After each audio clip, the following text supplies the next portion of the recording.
Good morning, everyone. Last night, I watched a film. My wife and I did. I use the word film. Film indicates something very lofty and very intellectual when you say the word film versus movie, right? They're the same thing. The word movie's better, but I want to use the word film here to describe the seriousness of the film I watched.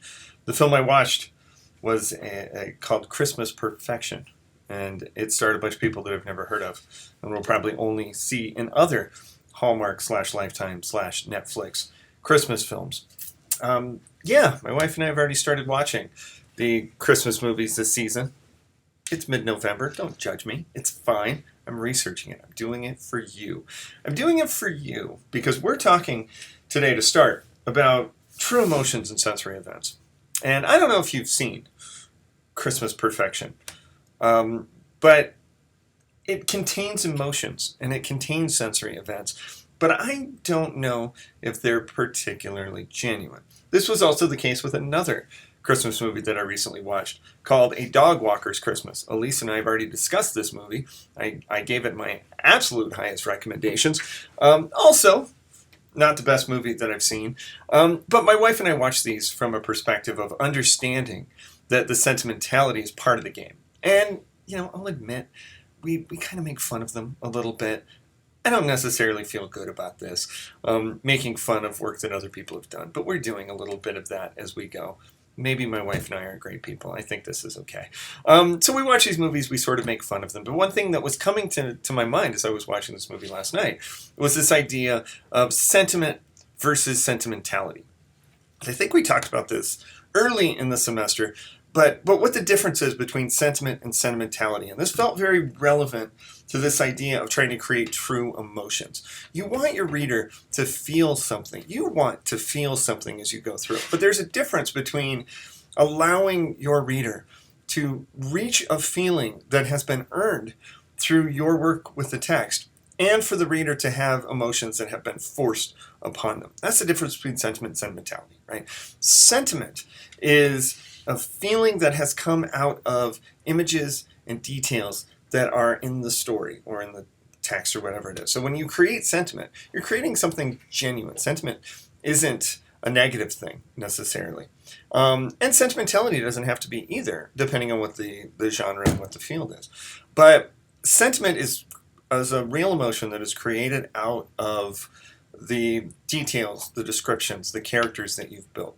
Sentimentality is something that we use to refer to emotions that have been forced upon the reader based on what the writer wants us to feel. So, as I was watching Christmas Perfection, I have to keep remembering the title. Sometimes with these Hallmark slash Lifetime slash Netflix Christmas movies, I have forgotten about them while they're happening, actually. So I'm doing everything I can to remember this film that I watched last night.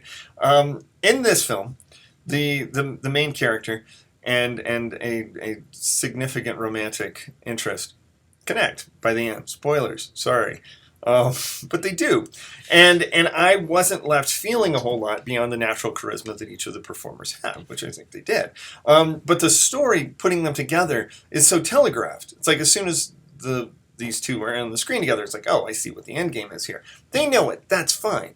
But the way that the story leads toward this eventual connection in the relationship is not subtle. It's not anything that is creating sentiment. It's making me feel sentimental. And we know this, right? We see things all the time. This is why sometimes we get annoyed with like TV commercials that make us feel a certain way, even if we kind of fall into it anyway. I don't want to pretend like sentimentality doesn't work, right?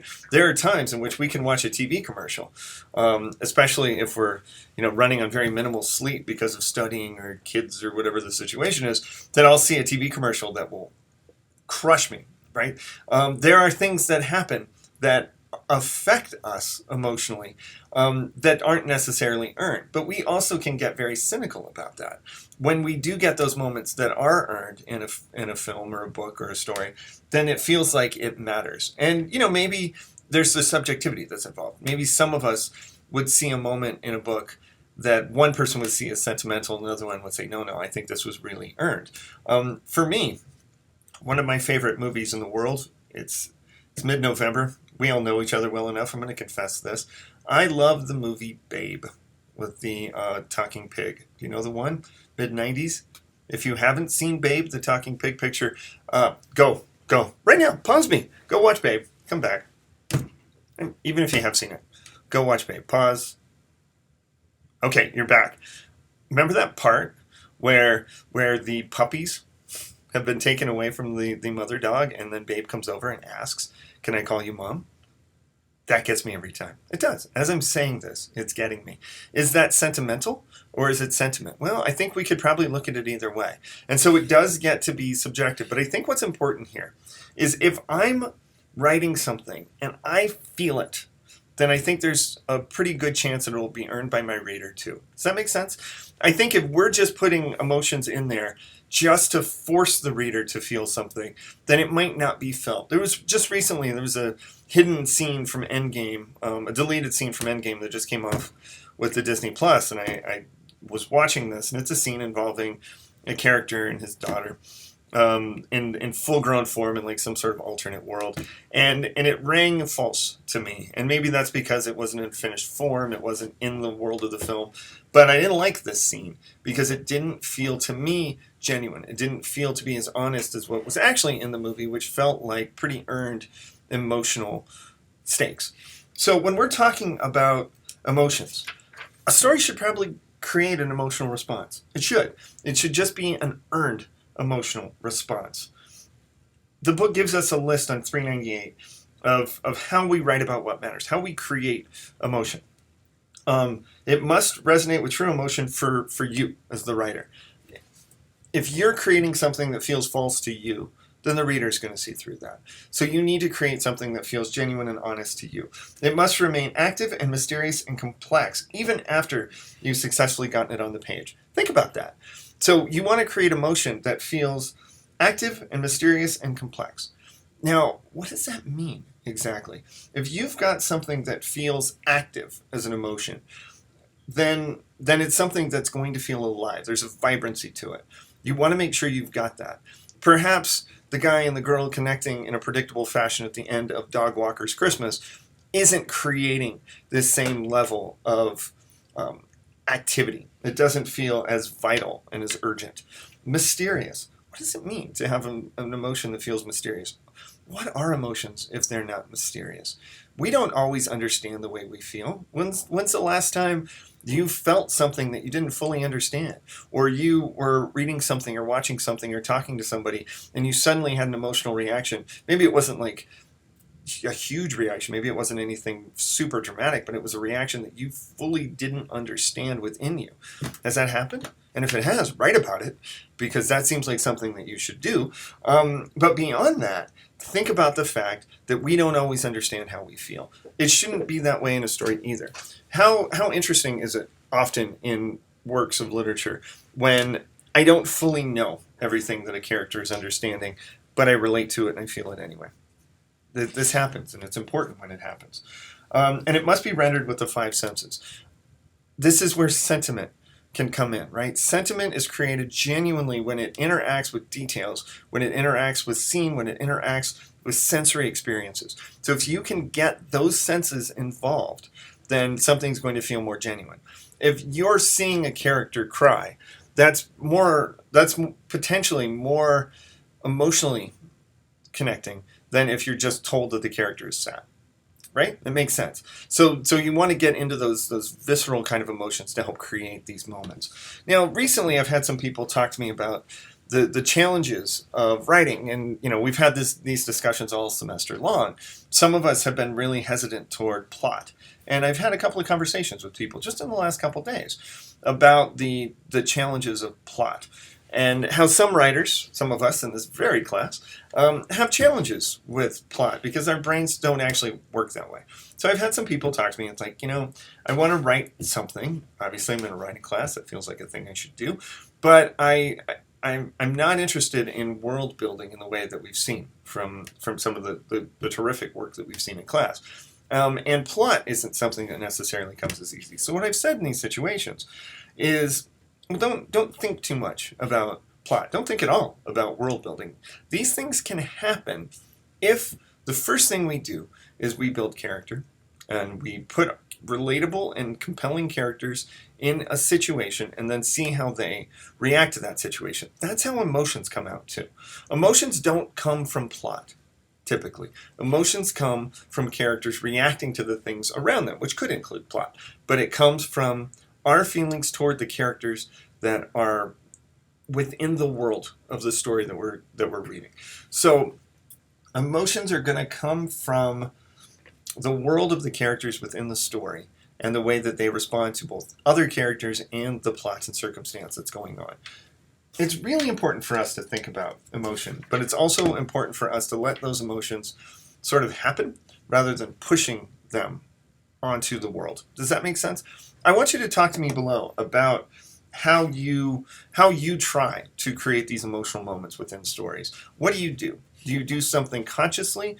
Are you like kind of paranoid about feeling sentimental? We don't want to compare your story too much to a soap opera or even a Hallmark movie or the things we've been talking about, unless that's what you want, unless that's by design. So how do you avoid these circumstances? What do you do to try to avoid sentimentality while still getting emotional resonance across within the work that you're doing? How do you make sure that your story feels honest, and even if it isn't, right? One thing about fiction is that the line between fiction and nonfiction, it can be pretty slim, right? Probably most of us who've written things this semester have put some part of our lives within the pieces that we've written. This is natural. This is the way it should be done. But then we're able in this class to tweak it just enough to make it fiction. And also, at least for my sake, I don't want to speak for everybody as writers, but for my sake, I like to almost feel like I'm protecting myself in some ways from the vulnerability of too much truth. Sometimes in my fiction, I think I've talked about this semester, but sometimes in my fiction, I will tell a story that happened to me, but tell it with enough embellishments that I can remove myself a little bit from it.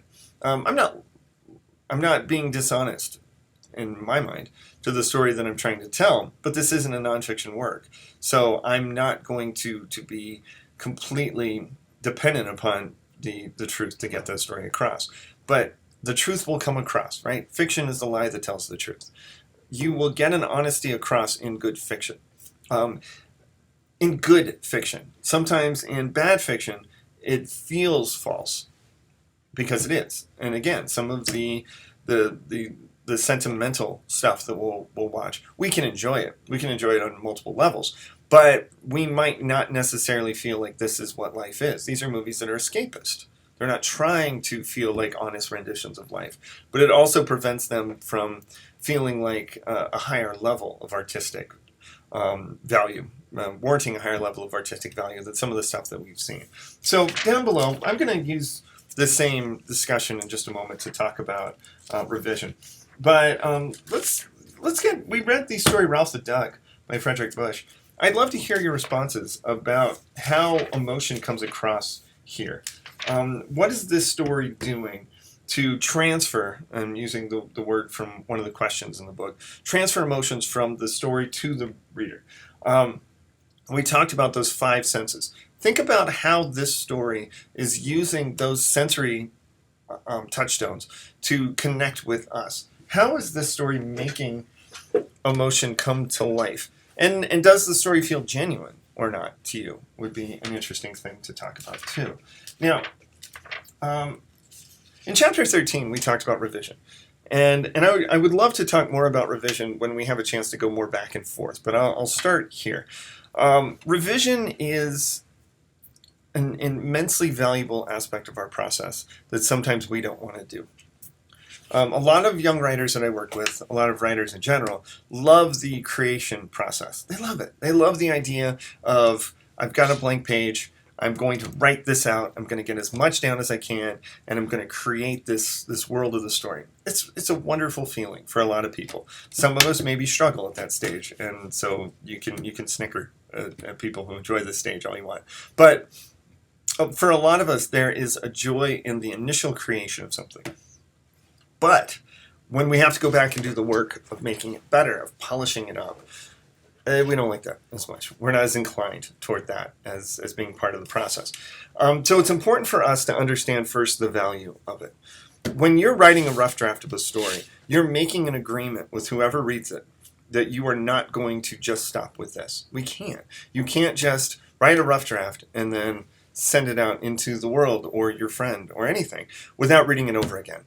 I think that to me, this sort of unspoken pact that you make with yourself in order to write a rough draft is free. What it does for me is it allows me to write the rough draft at whatever pace I want. I can blast through it as quickly as I want because I know I'm going to go back and read it. Now, what we have to do as writers is take that revision process as seriously as possible. We have to take this revision as being as important as the initial creative stage. Because if we don't, we're going to be left with good ideas that are going to feel undeveloped. So you have to go back and look at the revision. Now, how do we do that? Well, one thing we can do is we can share our work with other people and let them tell us what they think and get ideas from them. So mission accomplished. We've done plenty of that. So that's one of the first things that I want you to do. You also go back and read it. I think especially we go back and read it after you've had the chance to workshop things with others. And you'll look at it in a different light. There's a pressure, and every time I talk to somebody before a workshop, almost every time, they're antsy. This is normal, right? We're human beings. We're sharing something that we've invested ourselves in. So it makes sense that we would feel antsy about it.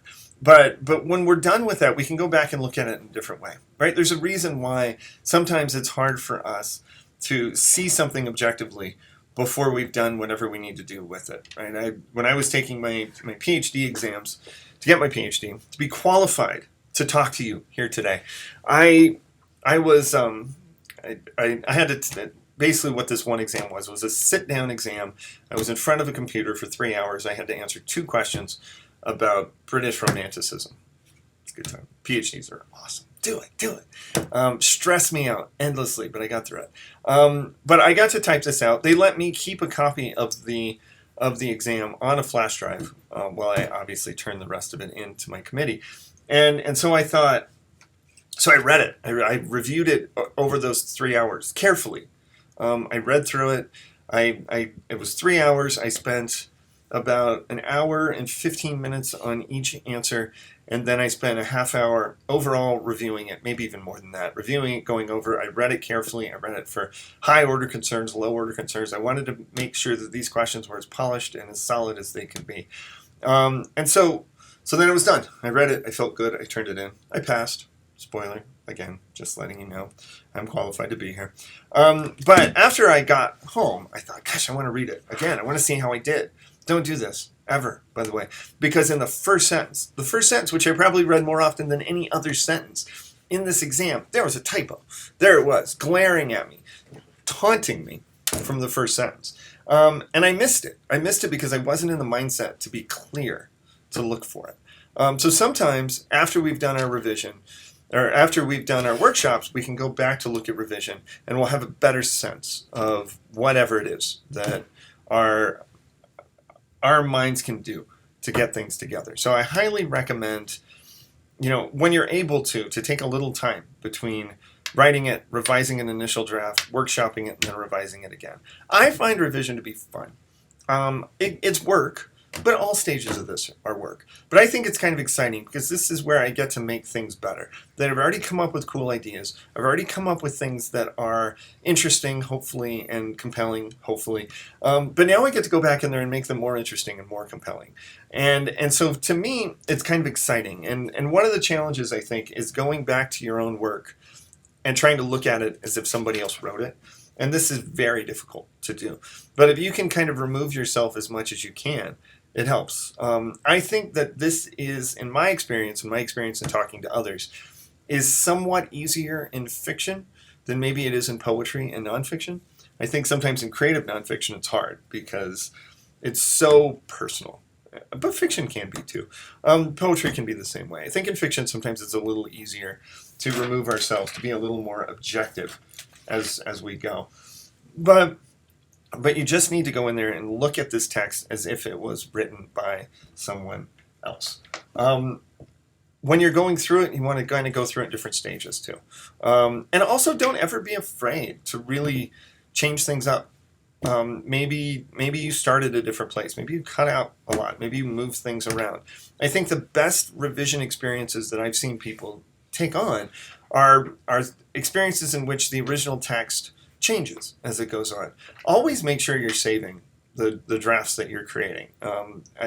Especially if you do something that's extensive that you're not sure about. If that happens, go back and try to do your absolute best to maintain some of these other things to really help with that. And just don't be afraid to undertake deep revision. Get in there, really change things up. Be willing to cut stuff. You might have to cut sentences or parts that you really like. Cut those out. Put them in another file. Save them for later. Nothing has to be destroyed. You don't have to get rid of everything altogether. But there might be things that we want to keep. But I'm wanting you to revise. So I posted earlier this week the really brief final portfolio exam checklist. It's a checklist with 2 items. One of them is a 1.5 to 2 page, and it could be longer, self-evaluation, where I ask you to talk about yourself as a writer. Some of you came into this class not seeing yourselves as fiction writers. How has it felt? How do you see yourself now? Maybe you're not quite ready to take on the mantle of fiction writer, but maybe you're feeling more confident than you did. Talk about how your process has changed from the beginning to the end. Some of you had written plenty. Some of you were feeling pretty confident. Where's your writing right now? Talk about where your writing's been, where it is, where it's going to go, what you want to work on, what you're feeling good about. Talk about those things, and I'd love that in 2 pages. In addition to that, I want 25 pages of material that you've written. Some of that, and for some of you, this will cover the entire 25 pages, or at least very close to it, revise the piece that you turned in. So I want a revision of whatever you turned in a workshop. I want that no matter what. So this will be a little challenging for those of us who are having to workshop like the last week of the semester and the finals week. But whoever that is, and we'll talk in a moment about the schedule going forward. Whoever that is, we can discuss if we need to give you a little extra time or whatever. I don't have a lot of extra time to give you when we get to the finals week, but I'll try. But I want you to revise that story. And so go in, think about the things that you said, look at your notes that you got when you were discussing your workshop, when your piece was workshopped, and really get in there. In addition to those 25 pages, some of you have pieces that were shorter than that. And so I still want to get the additional pages. You can take your prompts, put them in double space, 12-point font. Somebody asked me that question earlier, and as far as formatting, double space, 12-point font. You can use your prompts. Again, go through them, read them again, revise them. You can put that in there. If you have material that was written concurrently with the class that you didn't share, or maybe even earlier than the class, you can put that stuff in there too. That's fine. I just want 25 pages to kind of tell a story of where you are as a fiction writer right now. And revision is going to be an important part of that story. So as far as our workshop for next week, I still have a couple of spots for people to turn things in. As we discussed, I think I have 6 or 7 people, who have not turned in anything for workshop. I just got something from somebody, and by Friday, I want to make sure that I have more, and I will post those up as quickly as I can. Get it in as soon as possible, and then you'll be eligible to be in the workshop that I know we're going to have next week. I'm still in discussions with the distance ed people to make sure that we can get our class broadcast on finals week. I don't think it should be a problem, but I'm still having trouble getting a straight answer. So eventually we'll get that straightened out. We'll figure it out. But if you want to make sure that your piece will get workshop for our next class, turn something in. As I said, I've got something, but I've got enough that I need more. And I've been in correspondence with a few people who are working on things, so I know we'll get more. But make sure you get that in as soon as you can to guarantee a spot for our next workshop. And aside from that, I think we can wrap it up. I'd love to talk below about a couple of different things. As we've already discussed, how you create emotion in your story, what your responses were to the story about the duck that we read, the duck story, I guess we'll call it. Richard, for that. And I also want to, Ralph the duck, I'm sorry. So I also want to make sure that we talk about emotions in that story. And obviously, I feel that the emotions in that story are incredibly genuine. But I want to hear your response. And then also, I want you to talk about your revision process. how do you revise, and how do you make sure that you get as much out of the revision process as you can? So let's talk about those things below. Thank you, and we will touch base going forward. Again, if you have not gotten a workshop story into me, get it in soon, and we can get that story talked about as a group. Thanks, everybody, and we will see you in person next week and talk to you on Canvas in the meantime. Thanks.